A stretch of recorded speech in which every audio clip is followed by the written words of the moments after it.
જા અમારી શેરડી છે અહીંથી ઠેઠ વાં સુધીની આખી હેઠા આગળ વાઈ પાસે આખી હાર છે શેરડીની શેરડી અમારા આખા ઘરમાં શિવમને ને પપ્પાને વધારે ભાવે જો એક હાર હોય શેરડીની બારે માસ અમારે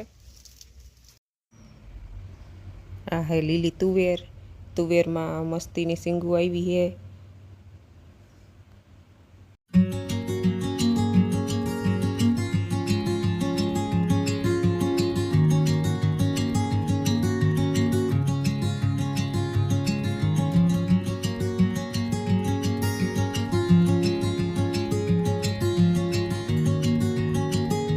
લીલો સેવા દેખાય ત્યાં સુધી ને તો આખી ભરી હોય આખો કૂવો ભર્યો હોય ચણામાં પાણી હાલતું ને આટલો થોડું બેઠું ઉતરું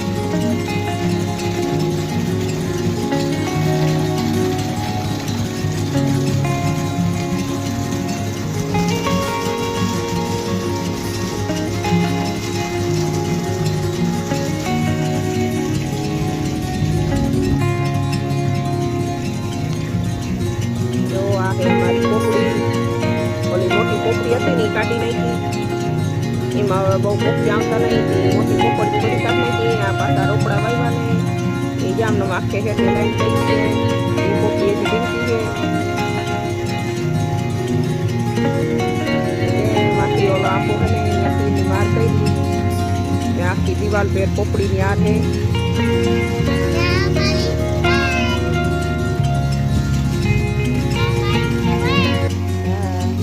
શિવમભાઈ ની વાઈ છે ત્યાં વાઈ થી હમણાં આવતો રે આ બાજુ આવતો રે પડી જવાય કુવામાં માસલગી તો મલક બધી છે પણ આ પાણીનો અવાજ થાય છે ને તે નીચે વહી મતલબ ખાવાનું નાખીને તો મલક બધી દેખાતી નહીં પણ પાણી પડે છે ને એટલે બધી નીચે વહી છે મલક બધી માસલગી છે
શિવમ જેવડા નાનકડા કેટાના બચ્ચા હે ને શિવમભાઈને કેટાના બચ્ચા રમાડવાની બહુ જ મજા આવે અસલ મજાના ધોરા નાનકડા હે કેટાના બચ્ચા શિવમને મજા પડી ગઈ તો કેટાના બચ્ચા રમાડવાની કેટા બકરાવાળા અમારી વાડીમાં આવ્યા હે હમણાં 7-8 દિવસથી રોકાણા હે પછી થોડાક દિવસ રોકાવાના હે કેટા બકરાવાળા દ્વારકા બાજુથી ને આવે હે જ્યાં ખાવાનું મળે ત્યાં થોડાક દી ખેતરમાં રોકાતા જાય વળી આગળ આવેલા જાય એમ કરીને આખો ઉનાળો બધે ખેતરમાં રોપાય પછી ચોમાસું થાય ને ત્યાં પાછા વળી એના વતન તરફ પાછા જાય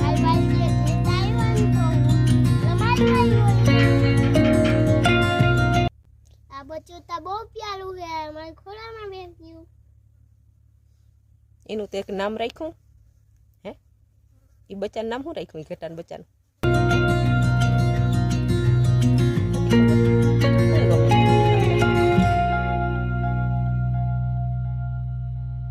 શિવમભાઈને તો એના જેવડું નાનકડું હતી મજા પડી ગઈ જાણે એને તો હાવ રમકડું લાગે છે રમાડવાની મજા આવે થોડીક વાર થાય તો વળી એના કાનને અડે છે ને તેડી લીએ ને એને શિવમને તો રમકડા જેવું લાગે છે પોચું કાંઈ ખોરામાં બેહાડી લીધું હોય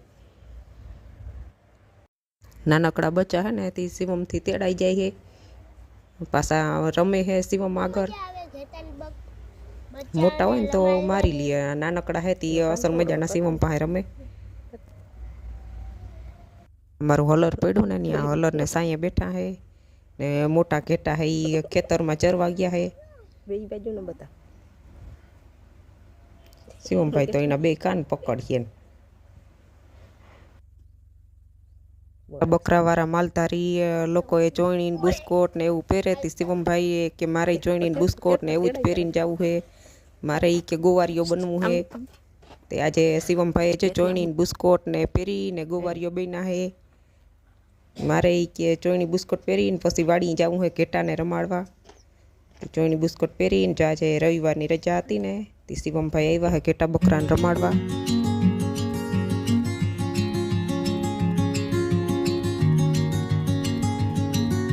અહીંથી મૂકી અહીંથી મૂકી.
માલધારી ભાઈ શિવમને ઘેટાનું દૂધ પાવા લઈ ગયા છે. ઘેટા પાસે લઈ ગયા છે ને શિવમને ઘેટાનું દૂધ પાઈ છે. હાલતા નહીં કે કાનુડાનું થોડી કે દૂધ પીવડાવું. શિવમભાઈ જો ઘેટાનું દૂધ પીવે છે. આ તો કાનુડો બની ગયો. હા, કાનુડાની ઘોડી દૂધ પીવું જોઈએ શિવમને. કાનુડો ગાયનું દૂધ પીતો શિવમભાઈ ઘેટાનું દૂધ પીવે છે. મજા પડી ગઈ શિવમભાઈ. હા, તો કાનુડો બન્યો.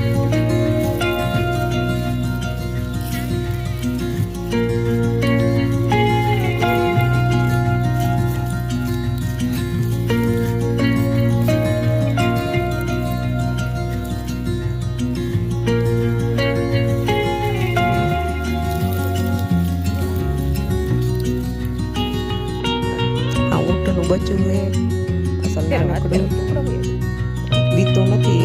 શિવલા જેવડા માલધારીના છોકરા હોય ને એની પાસે રમતું હોય ને એટલે શિવમ પાસે આવ્યું હોય રમવા. શિવમની વાહે વાહે બેસે શિવમ પાસે રમવાનું કરે છે. બધા માલધારીના 4-5 છોકરા છે શિવમ જેવડા નાના નાના એની પાસે રમતું હોય ને તે છોકરાઓનું એવાય હોય ને બધે પાસે આવે ને.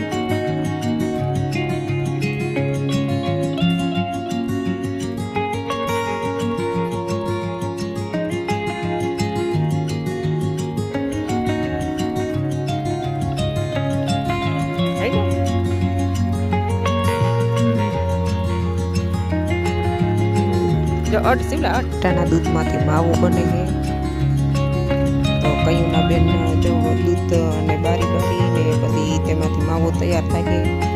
આખું બકડિયું દૂધનું ભરીને મંગારા ઉપર પકાવે છે. કયુંના બેન બેઠા બેઠા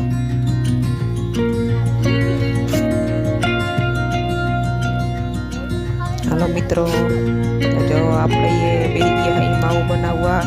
માવો કેવી રીતે બને તો આપણે થોડુંક બેનને કીધું મેં કે લાવો મને બનાવવા દો કેવી રીતે માવો બને. ટાના દૂધનું જે આખું બકડિયું ભર્યું હતું તો બારીને હવે આટલું રહ્યું છે ને હજી આને અડધી કલાક જેવું પકાવશું ત્યારે માવો બનીને તૈયાર થાય.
ઊંટનું બચ્ચું જોઈને મમ્મી ભેરવું જાહે હમણાં.